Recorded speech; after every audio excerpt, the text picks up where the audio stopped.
I've come to a stark realization. Owen lacks any sense of responsibility or compassion. It's clear now that I'll have to take action. I've decided to stay in this house with my parents, and Owen will need to leave. Ever since we got married, Owen has depended on me for everything. Now, despite my efforts and the fact that I pay $4,000 a month for rent, he's trying to force me out of my own home. This is my breaking point. For months, I've been contemplating divorce, but Owen's selfishness and cruel remarks have sealed my decision. I told him firmly, I will leave this house. Yes. But for now, you need to go. Quickly. He simply shrugged and replied, Fine. I'll be out tonight and back tomorrow evening. Just make sure you're gone by then. The nerve of him. I asked, Don't you even care to check what I might take with me? His response? Don't touch my equipment. Do whatever you want with the rest of the stuff. His dismissive attitude left me stunned but also resolute. If he's giving me free rein to handle the household items, I might as well use this opportunity wisely. Perhaps it's time Owen experiences the consequences of his behavior. I've already started planning. If needed, I'll hire a removal service to pack up everything I care about. And Owen? He'll finally get a taste of his own medicine. For context, here's a bit about my situation. I'm Erica, and I'm 31 years old, a graduate from a prestigious program, and I work as a researcher at a well-known company. My career is stable, and my income is respectable for my age. With my earnings, I can afford to live in a luxurious apartment that costs $4,000 per month in rent. On paper, my life seems ideal. I have a good job, a nice home, and a family. Owen, my husband, and Sam, our son. To outsiders, it may appear that I have it all. I understand there are people who struggle with basic necessities, who don't have a roof over their heads, or who are elderly and live alone. In many ways, I am fortunate, and I don't take that for granted. However, my life isn't as picture-perfect as it seems. The truth is, the $4,000 rent weighs heavily on our budget. Even with my decent salary, it's a substantial financial strain. What makes it worse is Owen's refusal to contribute meaningfully. If he had a proper job, we wouldn't have to struggle like this. But Owen, at 32 years old, is still chasing a dream of becoming a musician. I once admired his ambition. He was somewhat popular in his early days, performing at various events and live houses. But let's be real, entertaining a few hundred people here and there doesn't pay the bills. His income from part-time jobs is unstable, and his dream of making it big as a musician feels more like a fantasy now. Meanwhile, I'm left shouldering all the responsibility. Instead of working toward a stable future for our family, Owen clings to his dreams, leaving me to deal with the harsh realities of life. He dismisses my concerns as if I'm nagging. When I mention the financial burden, his response is always the same. You sound like an old woman with all your complaining. But I'm not complaining. I'm stating facts. I've been patient, supportive, and understanding, but my patience has run out. I've carried this marriage and our family on my shoulders long enough. Owen's refusal to change has forced me to make a choice. Divorce is no longer a distant thought. It's my way forward. I deserve a life where I'm not constantly worrying about rent or being belittled for speaking the truth. My son Sam and I deserve better. It's time to put my well-being first and let go of a relationship that's only holding me back. In the end, I know this decision is for the best. I'm capable of building a happy, secure life for myself and my child without Owen dragging us down. And if that means starting over, so be it. This is my chance to reclaim my independence and create a future where I feel truly fulfilled. When I was younger, I saw Owen shine as he chased his dreams. He seemed amazing, full of promise. When I got pregnant, he said, I'll work hard for our future child. I was only 20 when we got married and started a family. I thought getting married meant he would give up his music dreams and focus on building a life with us. At first, I felt bad for questioning his choice to stick with part-time jobs and his dream of music. I didn't want to make him feel like he had to give it all up for the family. But after our child was born, everything changed. Owen still kept going with his music and part-time work as if nothing had happened. I couldn't take it anymore. One day, I warned him, How long do you plan to keep working part-time jobs? You're almost 32. People your age are building careers. Owen just replied, I have my own way of living. Don't compare me to others. I couldn't believe his answer. Your words sound good, but they don't mean anything. If you want to talk about living your way, then start by helping out with the household expenses. He tried to justify himself by saying, when I become famous, I'll make up for the money I'm not earning right now. I snapped back, stop dreaming and face reality. Owen had no answer to that. Eventually, he took up a part-time job, but even then it wasn't enough. Earning $2,500 or even $13,000 a month would have helped, but Owen didn't stop talking about his dreams. You're being too noisy, he'd say. Times have changed. There are lots of ways to succeed without signing with an agency. I'm not just dreaming anymore. It's just that my name isn't well known yet. Companies hold all the power in advertising, but I'm making progress, even if it's slow. I didn't know how to respond. It's all so confusing to me. When will he realize it's all just an illusion? Owen's band already broke up, and the other members have moved on. Some got married, and others found steady jobs. I think Owen should do the same, but he says things like, giving up your dreams is pathetic. I don't see it that way. I think choosing to give up your dreams for the sake of your family is a meaningful and responsible decision. Is that so wrong? When I was pregnant, Owen promised he'd work hard for our child.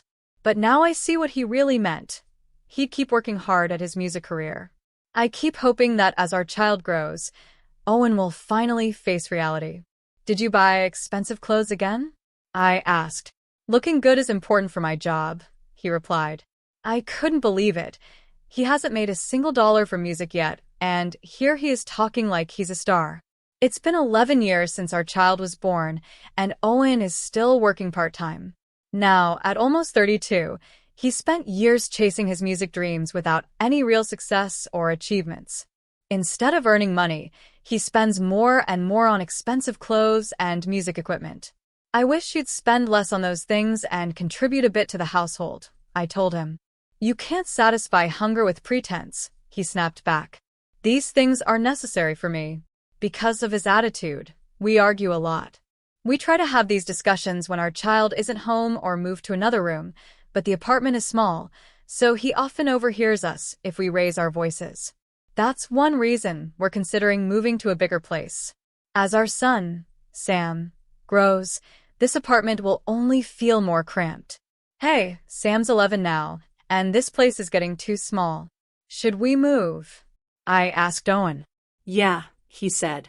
This was your house originally anyway, right? You lived here alone before we got married. Do you have a problem with that? I asked. It's not a problem, he replied. But I'd like to move to a bigger place, maybe a high-rise condo. That would be cool. And who's going to pay for it? I'll help with the household expenses. You handle the rent, and I'll cover the electricity, gas, and groceries. Please, I really want to live in a high-rise condo. With my salary, moving to a high-rise condo was possible. I was even a little encouraged that Owen offered to help, even in a small way. Maybe this could be the push he needed to understand the value of money and face reality. Okay, I said. I'll look for a place, but since I'm paying the rent, I get to choose where we live. Deal? Deal. As long as it's a high-rise condo, I'm fine with whatever you pick. I hoped this new chapter would bring some positive changes, but things didn't go as planned. A year after moving into the condo, Owen is still chasing his music dreams at 32, and he hasn't kept any of the promises he made when we moved. Hey, the gas bill came, I reminded him. Make sure you pay it before it's debited from my account. I'll give it to you next time, he said casually, once again failing to take responsibility. I don't have the money right now. When is next time? You always say that, but then you never pay. You're always making excuses. Do you really think money isn't important? All you ever do is fuss about money, Owen replied. All I'm asking for is the minimum amount to cover our bills.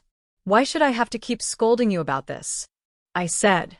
He promised he would help with the bills, but it feels like those promises never meant anything.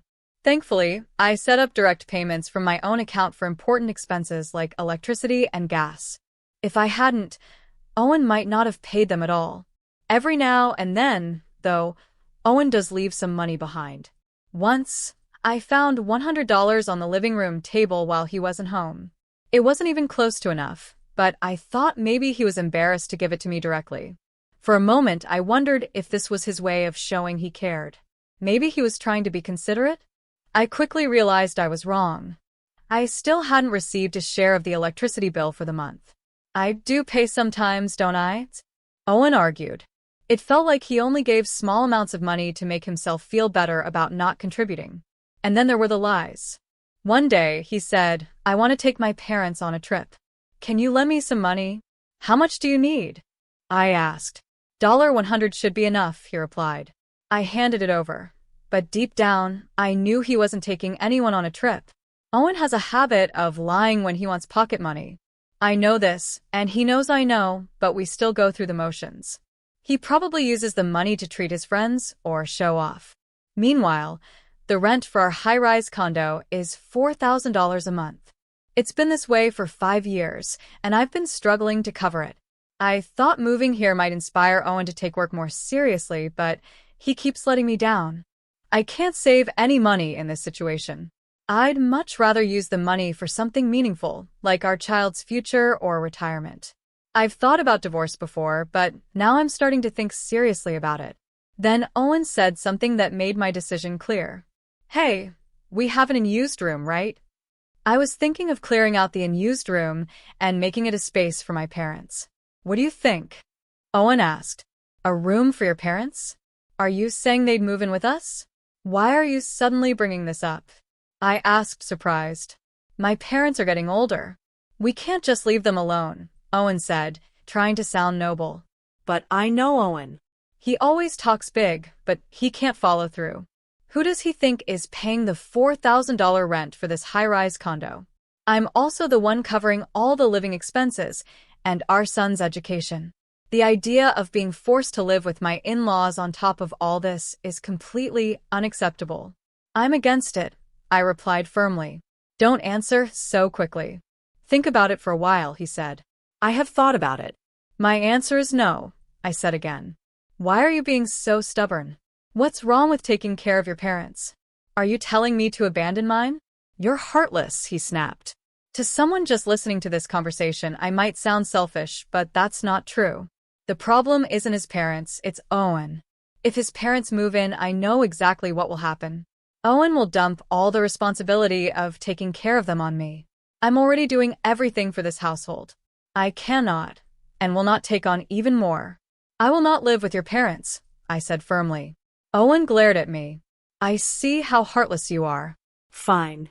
I'll live here with my parents, so you need to leave, he said angrily. I couldn't believe it. Ever since we got married, Owen has been completely dependent on me. And now, he's trying to kick me out of the house, even though I'm the one paying the $4,000 rent every month. His words made me realize how helpless and irresponsible he truly is. I've been considering divorce for a while, but now I'm sure. His unreasonable demands and selfishness have made my decision clear. Fine. I'll leave the house, I said. Good. Pack your things and get out quickly. I'm going out now, but I'll be back tomorrow evening. Be gone by then, he said coldly. Are you sure you don't want to check what I'm taking with me? I asked. Don't touch my equipment. Do whatever you want with the rest, he replied before leaving the house. Now that Owen was gone, I realized I was free to handle everything in the house. As I stood there thinking, my 15-year-old son, Sam, came out of his room. Mom, I'll help you pack. And I'll go with you too, he said softly, trying to comfort me. It broke my heart. Whenever Owen and I fought, Sam would quietly go to another room to avoid the tension. As a parent, it hurts me deeply that my child feels like he has to tiptoe around these situations. When Sam was younger, he loved playing with his dad and didn't understand what was really happening. But as he grew older, he began to see the truth. Now he supports me in ways no child should have to. Where should we start, Mom? Sam asked. Start with your own things, I said. I have something else to handle. I just want to give him a little shock, I thought as I grabbed my phone and made a call. Hello. I'm sorry for the last-minute request, but could you help us tomorrow? After packing up what we needed, my son and I decided to stay in a business hotel for a while with just the essentials. We would have to find a new place to live soon. That evening, knowing Owen would call, I placed my phone on the table and waited. When it rang, Sam and I looked at each other, and I picked it up. "Hey, what's going on? What are you doing?" Owen shouted on the other end. "What do you mean? What's the problem?" I asked calmly. "All my clothes and equipment are here, but everything else is gone. Where are the tables? The fridge? Did you take them?" "No," I replied. "I called a junk removal service to get rid of everything. By now, it's probably already been burned." "Sam, are you there too?" Owen asked, sounding even more panicked. When Sam spoke up, Owen seemed completely caught off guard. He probably didn't expect Sam to still be around and was shocked to find the house nearly empty. "What do you mean everything's gone?" "The furniture and appliances, those are marital property," he said angrily. "You told me I could do whatever I wanted with everything except your equipment," I reminded him. "So I did just that. How am I supposed to live now?" Owen asked, his voice full of frustration. "If you need furniture, you can buy new ones. For now, maybe use your amp as a chair or wrap your guitar in a towel for a pillow," I replied with a hint of sarcasm. "That's not funny." How could you do something so nasty? He snapped. "We're getting a divorce," I said firmly. "Yes, I understand," Owen replied. He sounded like he expected me to be shaken by the mention of divorce. Maybe he thought this was just another argument that would eventually blow over. But I had already made up my mind. His words didn't scare me. They only made me feel more certain about my decision. In fact, I was almost relieved that he brought it up. "Really? You understand?" "We're getting a divorce," I repeated, making sure he knew I was serious. "You don't have to say it so many times." "I understand," I said coldly and calmly, making it clear that this was final. Owen must have realized that the divorce would hurt him more than it would hurt me. He seemed flustered, unsure of what to say next. Normally, he'd apologize and back down, but this time, he couldn't. Maybe it's his stubborn pride as a musician. He can't admit defeat. But I know Owen too well. Once he says something, he doesn't take it back, even if he regrets it. At first, Owen acted like he had everything under control, but now it all seems ridiculous.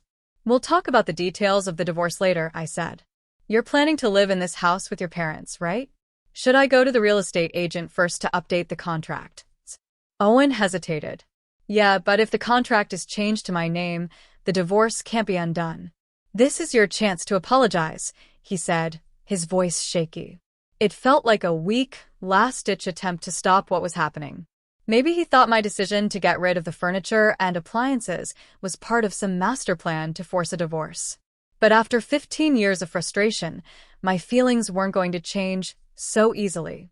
Deep down, I wished he would face the consequences a bit more. A few days later, Owen and I went to the real estate office to review the condo contract. I smoothly ended my part of the agreement. The process was quick and simple. But when Owen tried to sign a new contract, there was a big problem. "What?" "The rent is $4,500. Owen's face turned pale. When I first signed the contract for the high-rise condo, Owen left everything to me, choosing the property, negotiating, and signing the paperwork. He never even asked about the details, so he had no idea how expensive it was. "There's no way I can pay that rent, even if my parents help," Owen said in shock. Apparently, after I left, Owen planned to rely on his parents to share the cost of the rent. He assumed that between the three of them, they could manage it. But the actual rent was way more than he expected. Since his parents are retired and only have their pensions, and Owen is a part-time worker with an unstable income, it was clear they couldn't afford it. I had already seen this coming. "You've been paying this much every month?" Owen asked, stunned. "Yes," I replied. "I've been paying it the whole time. Because you don't work, we haven't been able to save anything. I can't handle a contract like this," Owen admitted. "Don't worry," I said calmly. "I don't think you can handle it either." "What do you mean?" Owen asked, looking confused. He seemed so overwhelmed that he didn't even understand the basic requirements for renting a property. I turned to the real estate agent. "Excuse me, Is it possible for someone with an irregular income of $2,500 per month to qualify for this contract if their parents cover the difference? The agent shook their head. No, that would be very difficult. The applicant needs to have a stable income to qualify. I looked at Owen. See? I told you it wouldn't work. You wouldn't be able to pass the screening. Owen sat there in silence, realizing for the first time just how far out of his depth he was. The real estate agent, hearing our conversation, probably realized we were about to separate. He gave a small, uneasy smile, but didn't say much. So, what do I do now?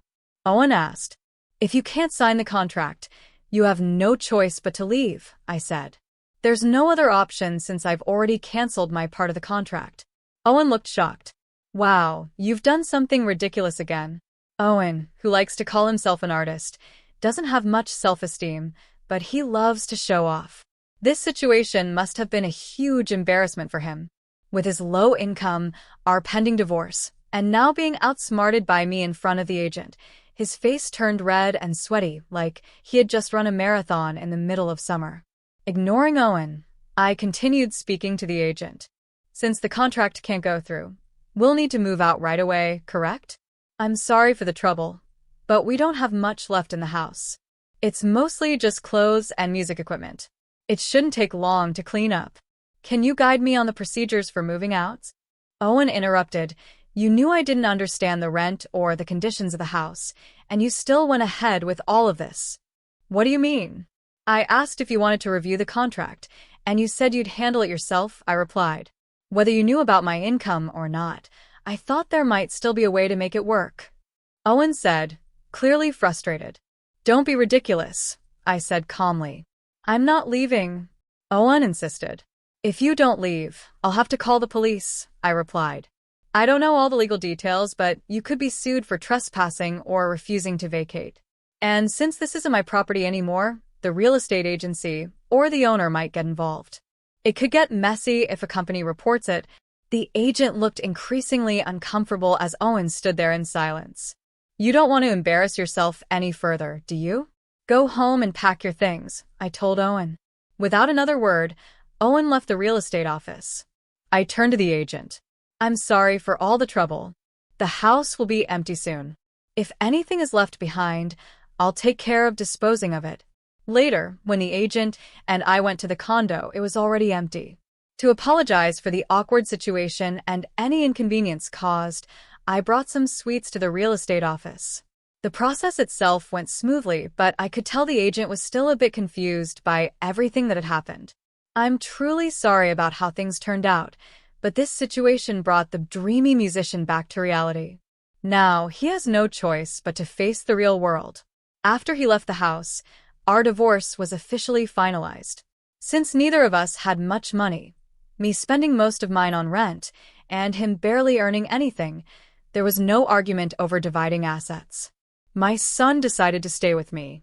As for my ex-husband, he probably thought he could rely on his parents for support, but I had already closed that door. After being married for about 11 years, I reached out to my in-laws to inform them about the divorce and to say my goodbyes. I felt it was only right to keep them informed about the process. When my in-laws learned about all the things my ex-husband had done, they chose to step back and stop supporting him. They told him they wouldn't help him anymore until he found a stable job and became independent. Because of this, his plan to move in with his parents fell apart. Now over 32 years old, my ex-husband is finding it difficult to get a regular job after living so long as a freelancer. He continues to work freelance, but his income is still very low. He struggles to even pay rent for a small, cheap apartment. In this situation, continuing his music career is nearly impossible. This is the reality for my ex-husband, a man who achieved nothing. As for me, I've rented a new apartment where I now live with my son. Without my ex-husband, the rent is much lower, and I can use my money for more meaningful things. While I don't criticize people for chasing their dreams, I've found happiness in creating a comfortable and stable life for my son and me. This is what truly matters to me now.